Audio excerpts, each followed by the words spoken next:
बिस्मिल्लाहिर्रहमानिर्रहीम नहमदुहु व नुसल्ली व नुसल्लिम अला रसूलिल करीम अम्मा बाद फ़अऊज़ु बिल्लाहि मिनश शैतानिर रजीम बिस्मिल्लाहिर्रहमानिर्रहीम।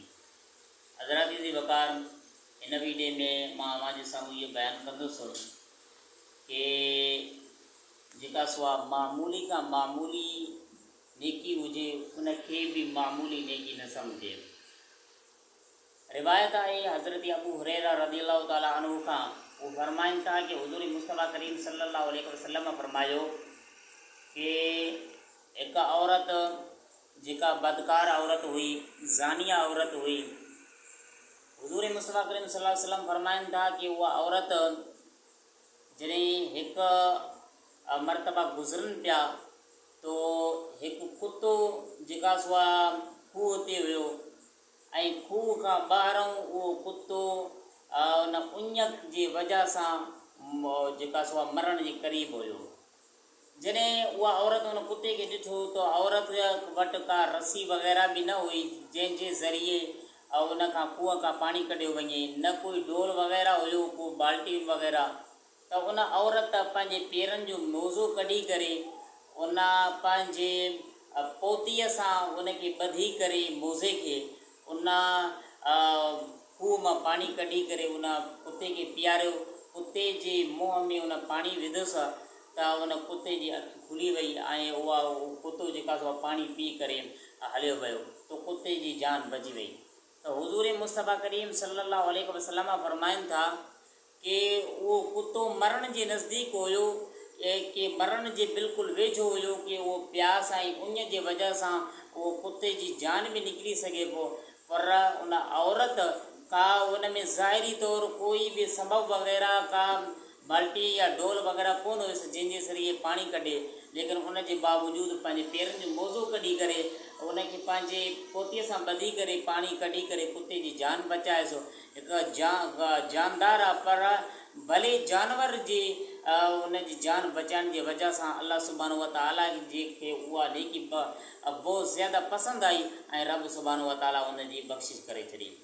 तो हुज़ूर मुस्तफ़ा करीम सल्लल्लाहु अलैहि वसल्लम जॾहिं इहो साहबे किराम खे ॿुधायो त साहबे किराम ने अर्ज़ु कयो, या रसूल अल्लाह सल्लल्लाहु अलैहि वसल्लम, छा भला असांजे लाइ जानवरनि में बि अजर ऐं सवाबु मिलंदो? त हुज़ूर मुस्तफ़ा करीम सल्लल्लाहु अलैहि वसल्लम जवाबनि इरशाद फरमायो, फी कुल्ली ज़ाति कबदिन रतबतिन अजरुन औ कमा क़ाल सल्लल्लाहु अलैहि वसल्लम। आका अलैहिस्सलातु वस्सलाम फरमायो कि मुंहिंजा सहाबियो कि हर उहो कलेजी ऐं जिगर वारी शइ के जंहिंखे जानदार हुजे उन जी जान बचाइण जी वजह सां तव्हांखे सवाबु ऐं अजर मिलंदो। हज़रत ज़िवकार उलमाए किराम फरमाइनि था कि इन हदीस मां चंद मसला मालूम थियनि था पिया।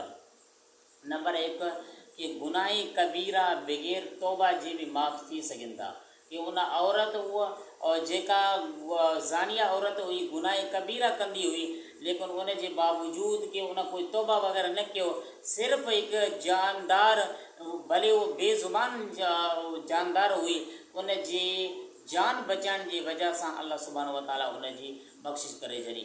ॿियो इहो इन हदीस मां ॿियो इहो मसइलो मालूम थियो कि मामूली मां मामूली नेकी भी वॾे वॾे गुनाहनि जे बख़्शण जो सबबु थी सघे थो। ऐं टियों सबबु इन हदीस मां टियों मसइलो इहो मालूम थियो कि कुझु सूफ़िया किराम पंहिंजे दरगाहनि ते या पंहिंजे आस्थाननि ते इंसाननि जे लंगर सां गॾोगॾु जानवरनि जे दाणे पाणी जो बि इंतज़ाम करे छॾींदा आहिनि कि जानवरनि जे लाइ को पाणी वग़ैरह, या किथे ॻोठ वारा जानवरनि जे उन गर्मी जे मौसम में पखियुनि जे गर्मी जे मौसम में पाणी वग़ैरह रखी छॾींदा आहिनि कि उन्हनि जो माख़ज़ इहो हदीस पाक आहे कि उन्हनि जे लाइ सवाब जो बाहिस बणिजी सघे थो। ऐं ॿी हिकु रिवायत जंहिंखे हिकु औरत खे सिर्फ़ु हिकु ॿिली खे ॿधण जी वजह सां उहा ॿिली मरी वई, उन जे सबबु उनखे रब सुब्हानहु व तआला अज़ाब में मुब्तला कयो। हज़रत इब्न उमर अबू हुरैरा रज़ियल्लाहु ताला अन्हु खां मरवी आहे, वो फरमाइनि था कि हुज़ूर मुस्तफ़ा करीम सल्लल्लाहु अलैहि वसल्लम फरमायो कि उज़िबत इम्रअतुन फी हर्रतिन अमसकतहा हत्ता मातत मिनल जूए फलम तकुन तुतिमुहा वला तुरसिलुहा फतअकुलु मिन खशाशिल अर्दि औ कमा क़ाल सल्लल्लाहु अलैहि वसल्लम। हुज़ूर मुस्तफ़ा करीम सल्लल्लाहु अलैहि वसल्लम फरमायो कि हिकु औरत जंहिं ॿिली खे ॿधे छॾियो, ॿिली खे ॿधण खां बाद में उन ॿिली खे उन खां रसीअ खां जेका सो आहे छॾे न ॾिनई, त न ॿधण खां बाद में न उनखे खाइण जे लाइ कुझु खाधो खुराक ॾिनोसि, न पीअण जे लाइ कुझु पाणी वग़ैरह ॾिनोसि, हता की जेकॾहिं उनखे छॾे ॾिया त उहो ज़मीन जे कीड़नि मकोड़ा खाई करे उनजी जान बची सघे हा। पर ॿधी करे न उनजो रसी खोलियोसि, उनखे छॾे ॾिनोसि, न उनखे खाइण पीअण जे लाइ खाधो खुराक वग़ैरह ॾिनोसि, जंहिंजी वजह सां उञ ऐं बुख जी वजह सां उहा ॿिली मरी वई। बुख जी वजह सां उहा ॿिली मरी वई। हुज़ूर मुस्तफ़ा करीम सल्लल्लाहु अलैहि वसल्लम फरमायो कि अल्लाह सुब्हानो व तआला उन औरत खे अज़ाब में मुब्तला कयो। हज़रत ज़िवकार सो कि ॿिली हिकु जानदार तो ज़रूरु आहे, पर जानवर आहे, इंसान तो न आहे, लेकिन उन जे बावजूदि उनखे बि तकलीफ़ पहुचाइण जी वजह सां कि हिकु औरत खे अज़ाब थी सघे थो। तो इन हदीस मां चंद मसला मालूम थियनि था पिया। उलमा किराम फरमाइनि था कि पालतू जानवर जंहिंखे घर में पालियो वेंदो आहे, भले उहो बकरी हुजे या का बि शइ हुजे, हलाल हुजे या हराम हुजे, कुझु बि हुजे, पर हुजे पालतू, उन जानवरनि जो बि हक़ आहे उनखे खाइण पीअण जे लाइ उनजो इंतज़ाम कयो वञे, कुझु न कुझु उनखे ज़रूरु खाधो खुराक ॾिनो वञे। ऐं नंबर 2 उलमा किराम फरमाइनि था कि जानवरनि ते ज़ुल्म करण बि हिकु कबीरा गुनाह आहे। ऐं नंबर 3 अल्लामा शामी अलैहि रहमा फरमाइनि था कि जानवरनि ते ज़ुल्म करणु इंसाननि जे मथां ज़ुल्म करण खां बि वधीक बदतरीन आहे।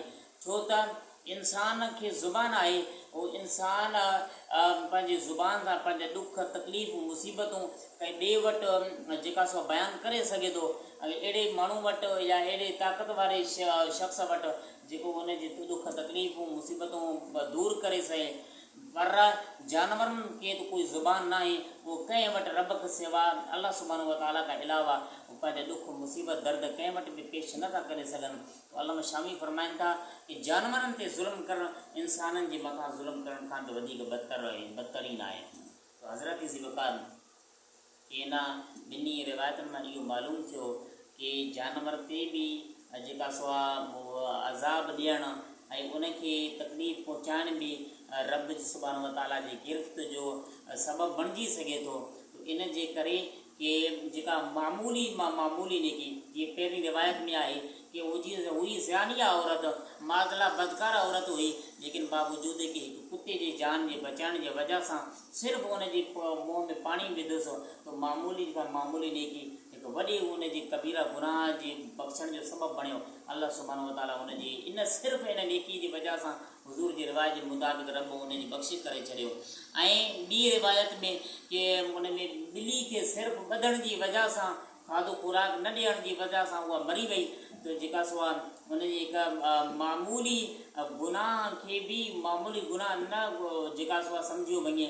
ऐं उलमा किराम फरमाइनि था कि गुनाह सगीरा बार बार करण सां जेका सो गुनाह कबीरा बणिजी वेंदो आहे। भले गुनाह सगीरा हुजे, लेकिन हमेशह जेकॾहिं उनखे कयो वञे त उहो गुनाह कबीरा जेका सो बणिजी सघे थो। हज़रत ज़िवकार इहो त हुयो कि जानवरनि जे मथां ज़ुल्म करण सां, पर अॼोके असांजे ज़माने में जानवरनि ते ज़ुल्म त कयो वेंदो आहे, पर जानवरनि ते ज़ुल्म त परे जी ॻाल्हि आहे, इंसाननि जे मथां ज़ुल्म आहे। तरह तरह जो इंसाननि जे मथां माज़ला ग़रीबनि खे जेका सो आहे हिकु जानवरनि खां बि बदतरीन सुलूक उन सां इख़्तियार कयो वेंदो आहे। तो अॼोके मुस्लमाननि जो इहो हाल आहे। रब सुब्हानो व तआला बख़्श फरमाए थो, अल्लाह सुब्हानो व तआला बख़्श करे सघे थो, पर अल्लाह सुब्हानो व तआला खां दुआ आहे को करीम रब असांखे हिदायत अता फरमाए। वाखिर दावाना अल्हम्दुलिल्लाहि रब्बिल आलमीन।